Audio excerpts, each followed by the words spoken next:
We're so happy to have Leah Salgado with us, who's Deputy Director of Native-led nonprofit IllumiNative. And Leah, thank you so much for joining us. Thank you for having me. It's so nice to be here with you today. So right off the bat, I mean, we want to get into the significance of Deb Haaland's confirmation as Interior Secretary. Please, you have the floor.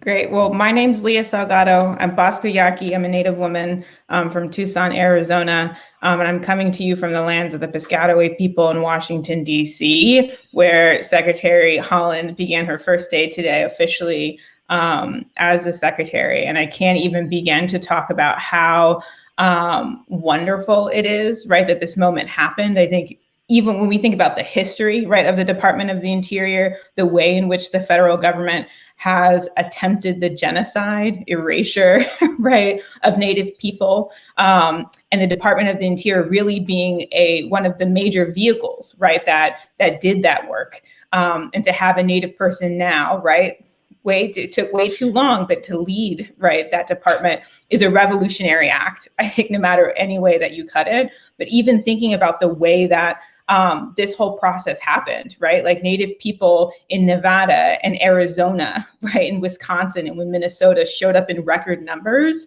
right, because they understood the significance of the election in November. And then it was the organizing on the ground and the advocacy, right, of thousands, literally thousands of activists, right, that got Deb Haaland nominated, right, for Interior Secretary. And then through all of the work, right, that a lot of Republican senators who were, in the pockets of oil and gas trying to stop her nomination got her confirmed, right? So I think it's like a beautiful moment when we think about history, but it's also even more beautiful when we think about everything that it took to get us here, right? And the people that sacrificed, who were going door to door in the midst of a pandemic to make sure that it happened.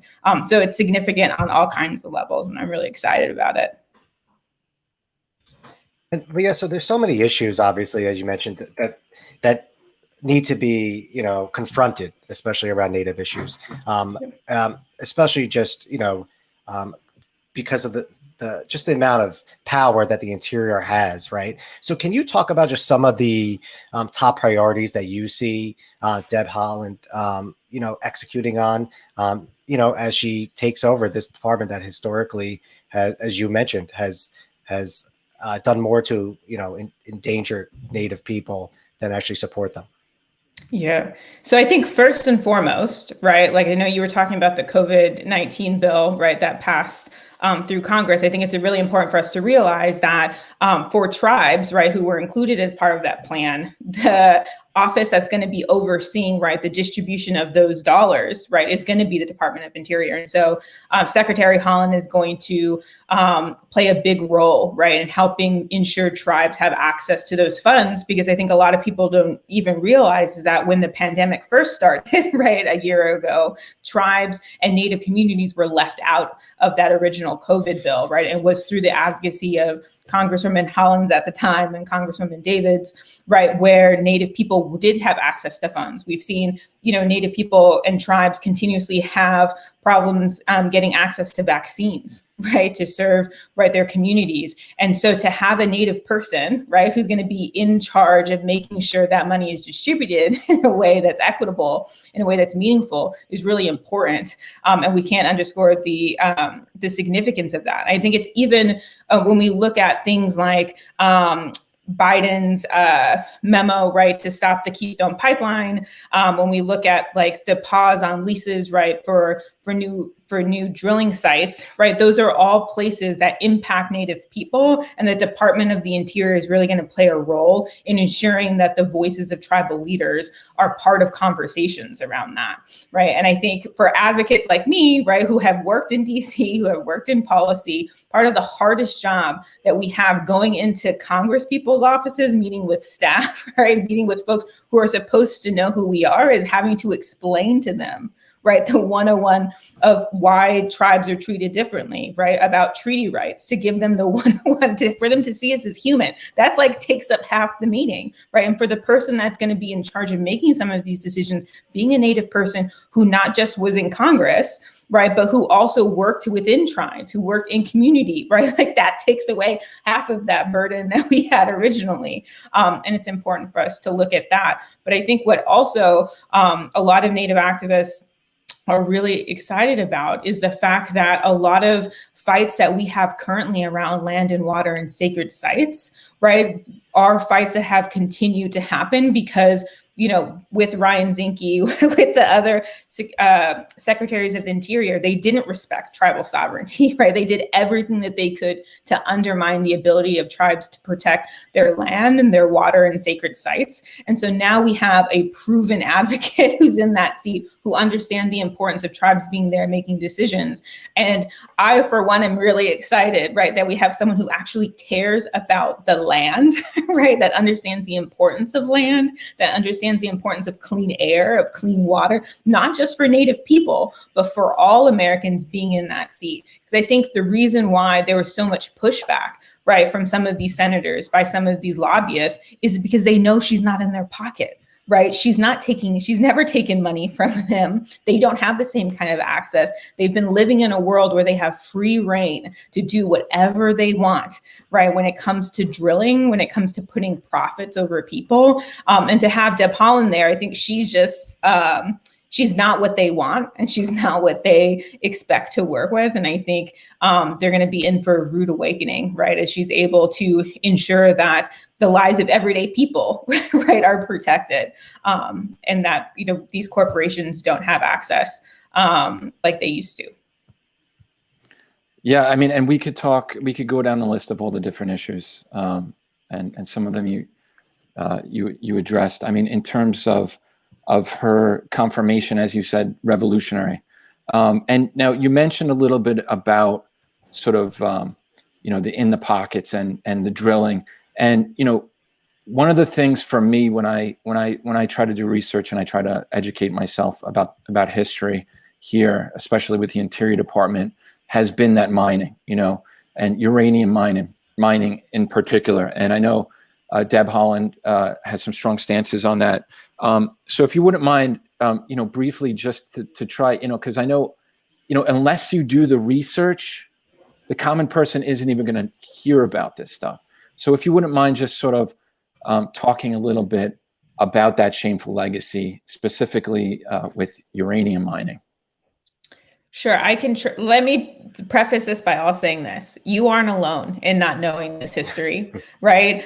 27 states here, right, don't mention Native people at all in their K through 12 curriculum. Of the states that do, 87% of them never mention Native people post 1900, right? So what we actually see is the erasure of Native people from this history, I think in a large part because it doesn't fit this really neat narrative about who this country is.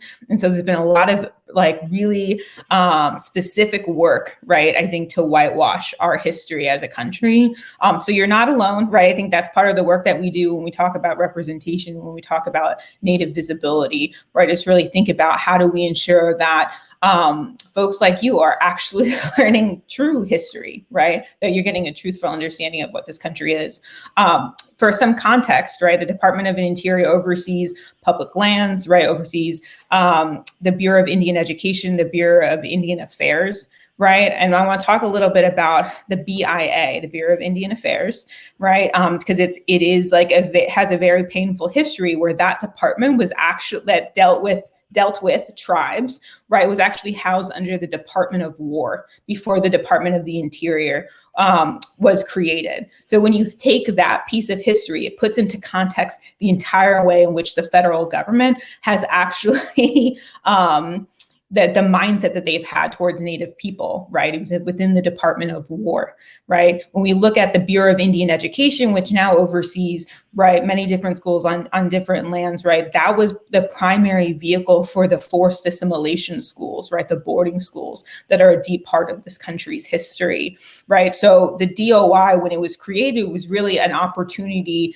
to manage the westward expansion, right, of the United States as this country came to be. And a big part of that Western expansion was actually the forced removal of Native people from our lands, right? In particular, for the access to resources, right, that existed on our lands ourselves, right? So when we think about the US government's history with our land and our people, right, it's one that's been deeply rooted in a consumption-based approach, right? It wasn't about the stewardship of land. It wasn't about making sure the land was farmed properly, that it was taken care of, that it was seen as an integral part of our country's future, right? It was looked at as a way to ensure that there were continuous profits for the people at the top, right?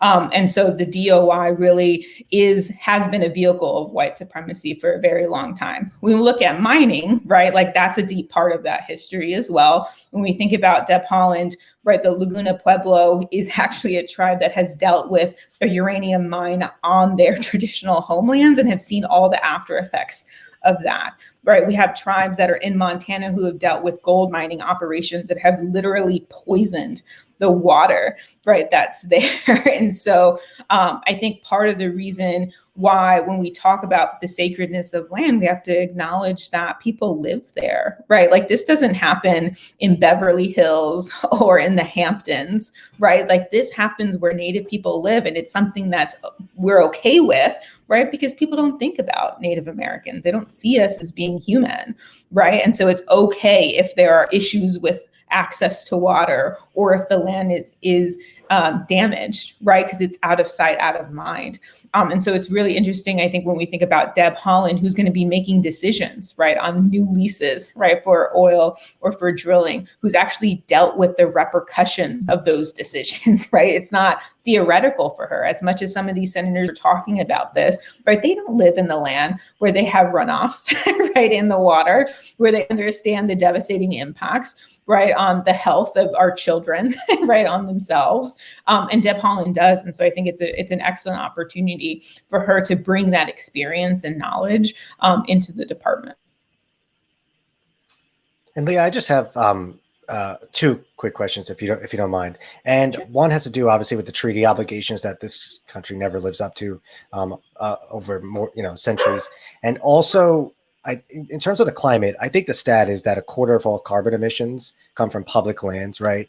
And indigenous people are the ones that are most impacted. I think back to, I think it was over last summer in Nicaragua, when the indigenous communities there were hit more than once, right? And it was only then that people started hearing their stories. So can you just talk about those two issues, the treaty obligations and the climate impact, and how that disproportionately harms indigenous people?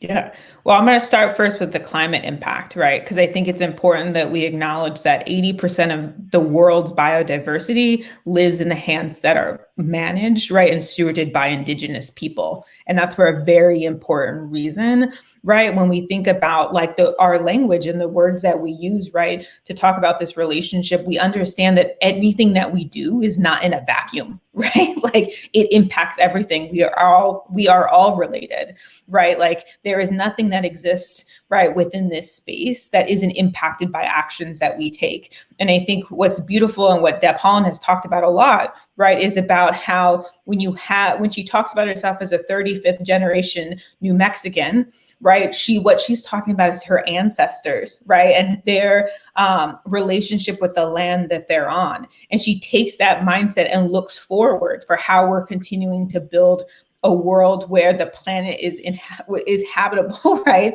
for future generations, right, and not just 1 or 2, but 7 generations out, right? This is a native value, right, that's present in a lot of different ways in a lot of our different cultures, right? So I think it's important that we acknowledge that when our Alaska relatives, when our relatives, right, in Washington and Oregon are seeing, right, what's happening when sea levels rise, right, as villages are having to be evacuated as a result of all of that, right, when we see that the migration patterns of salmon, right, are impacted by what's going on with the planet.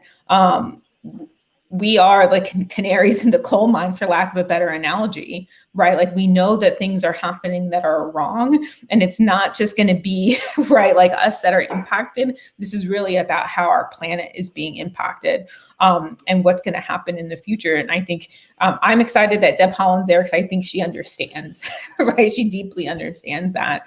And it's not an approach that I think the U.S. has always been known for, right? And our leaders, right, have not been known for. So I think it's important that we acknowledge all of that. And then I think, secondly, when we talk about the federal trust responsibility, right, it's really about the lands that and the agreements that were signed, right, and codified into law, which when we think about the recent Supreme Court case, right, where Muskogee Creek, right, like won the lawsuit to say that, yeah, treaties are still the law of the land. You didn't just we can't just get rid of them. Actually, there's a whole swath of land in Oklahoma that still belongs to Creek Nation, right, that we have to acknowledge. I think what folks don't really understand is how important, right, it is that tribes have the ability to enact the sovereignty over their land, right? When we think about Keystone Pipeline, for instance, right, the tribes at the center of that lawsuit were fighting not just for their ability, right, to protect their lands, but also the ability of everyone to have their land protected. The Keystone Pipeline was going right through the Ogallala Aquifer, which is one of the biggest water reserves in the United States. So it impacts not just Native people, again, right, impacts millions of Americans who rely on that water, not just to drink, right, and to survive, but also those are the waters that go, that are placed in the fields, right, where our vegetables and fruits are grown, right? It's a really important part of our ecosystem. When we look at Line 3, right, what's happening in Minnesota, when we look at the Dakota Access Pipeline, right, all what tribes are doing is trying to protect that land, right, and also protect our people. I think one aspect, right, of all of these pipelines that folks don't understand and the reasons why tribes are so adamantly against them is because what they bring alongside with them, right? The man camps, where non-Native men, right, are responsible for, right, violence against our women, right, and how tribes in many ways as a result of federal law are hamstrung and not able to prosecute them in the way that we need them to, right? And so there's a lot of things that go along with this, but our tribes are sovereign nations, right? The United States government has a nation-to-nation relationship with our tribes, which means that we need to be respected and seen in that way. And I think what is so beautiful about seeing Native people, right, in positions of leadership within this country is that now we understand this paternalistic attitude the U.S. federal government's had towards our people is discouraging and disrespectful, and it set the tone, right, for how they decided to deal with us, right? And it goes all the way back to this long history. And now as we continue to have folks like Deb Haaland in office who can reset that relationship, right, that see us as human beings, people to be respected, right? Like it makes some of this work a little bit easier. It doesn't mean that she's going to solve everything, right? But it does mean the conditions for organizing, right, are so much better than they were 3 years ago. That's what we're excited about. Well, Leah, I mean, we can't thank you enough for joining us and such critical insights. And we just scratched the surface, really. We're actually working on a couple different Native issue episodes. We spoke with Madonna Thunderhawk from the American Indian Movement for one of them, and we'll be in touch. I would like to, we suggest everyone listening, everyone viewing here, check out your group. IllumiNatives.org. Become involved. And again, Leah, thank you so much. And just thanks for the work that you're doing. Of course. Thank you so much for having me.